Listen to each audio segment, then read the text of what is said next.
Emmanuel David, the cult leader who took his family with him in the 1970s. Nestled in the quiet suburbs of Salt Lake City, Utah, a man named Charles Bruce Longo, later calling himself Emmanuel David, was preaching a message that would lead his family and followers down a dark, irreversible path. Claiming to be a divine being, Longo built a small but fiercely loyal group known as the Family of David. His teachings were extreme, his confidence unshakable, and his power over his family complete. What started as spiritual devotion quickly spiraled into isolation, financial fraud, and psychological control. But the real horror came in 1978, when Emmanuel David took his own life while under investigation. Just days later, his wife Rachel led their 7 children to a Salt Lake City hotel and committed one of the most tragic acts in cult history. How did one man's delusions lead to the deaths of nearly his entire family? And why do stories like this keep happening? Let's dive into the haunting case of the Emmanuel David cult. If you're drawn to stories that expose the dark side of devotion, make sure to like this video, share it with a friend, and follow our channel. Your support helps us bring forgotten and shocking stories like this one to light, because the truth deserves to be heard. Charles Bruce Longo was born in 1937 and raised in the culture of the Church of Jesus Christ of Latter-day Saints. But as he got older, Longo began to deviate from traditional teachings and started claiming he had a divine mission of his own. In 1969, he was officially excommunicated from the LDS Church. That moment wasn't the end of his religious path, it was just the beginning of something far more dangerous. After his excommunication, Longo began calling himself Emmanuel David, claiming to be the Holy Ghost, Jesus Christ, and God all wrapped into one.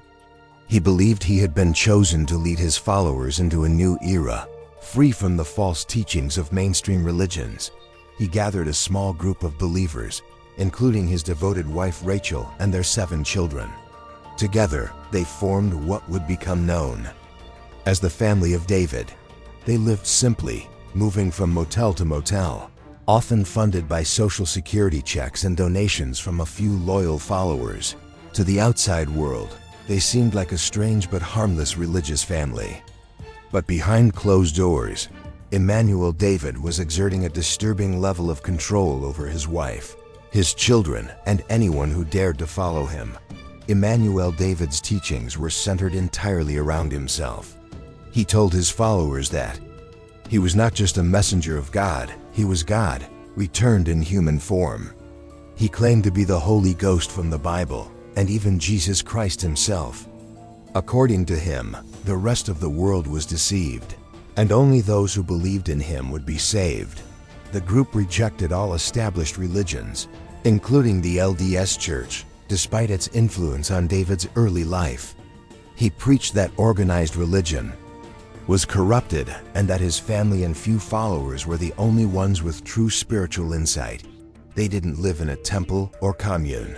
Instead, the Family of David often stayed in budget motels and small apartments. David kept his family isolated from society and taught them to avoid schools, outsiders, and even basic medical care.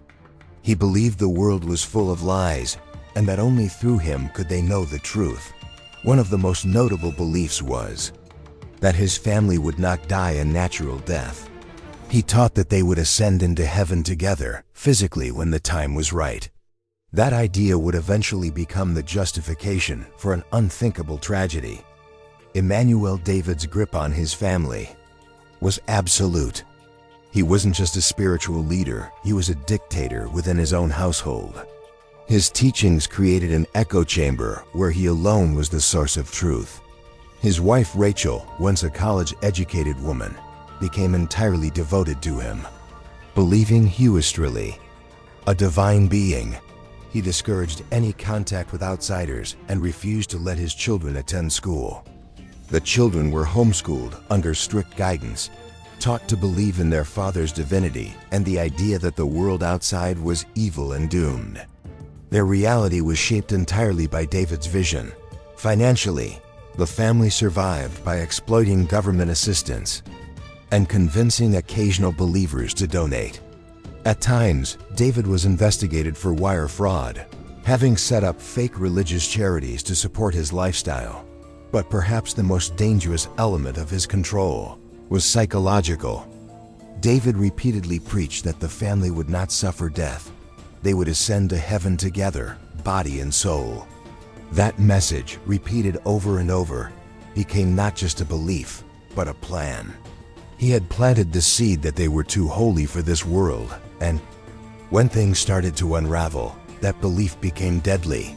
By the summer of 1978, Emmanuel David was under federal investigation for wire fraud. The pressure was closing in. On August 1st, facing potential arrest and public humiliation, David drove to Emigration Canyon just outside Salt Lake City. There he took his own life by connecting a hose from the exhaust pipe into his car. Dying by carbon monoxide poisoning, news of his death shook the family. But rather than seeing it as a defeat, Rachel David interpreted it as a sign the time had come for the family's ascension. On August 3rd, just 2 days after David, Rachel checked into the 11th floor of the International Dunes Hotel in downtown Salt Lake City with her 7 children. What happened next was one of the most tragic events in cult history. One by one, Rachel pushed 6 of her children ranging in age from 6 to 15 off the balcony. Then she jumped herself. Incredibly, one child, 15-year-old Rachel, Rebecca David, survived the fall with severe injuries. The city was stunned. Police officers and emergency responders described the scene as surreal. Bodies lying on the concrete, dressed identically, with no signs of a struggle. Investigators quickly connected the dots. Back to Emmanuel David and the cult-like beliefs he instilled. It was no accident. It was the final act of devotion from a woman who believed her husband was God, and who believed that death was their path to salvation. The sole survivor of the tragedy, Rebecca David, was just 15 years old when she was pushed from the hotel balcony. She sustained multiple injuries but ultimately recovered. In the years that followed, she remained largely out of the public eye, reportedly choosing to live a quiet and private life. The aftermath of the Emmanuel David cult shocked the nation. Media outlets struggled to grasp how such a tragedy could unfold in modern America. Experts on cult behavior pointed to the dangerous mix of isolation, religious extremism, and blind obedience that had been at play, while the family of David did not survive in an organized form after the deaths. The story lives on as a chilling example of how a single man's delusion can consume not just a community, but an entire family.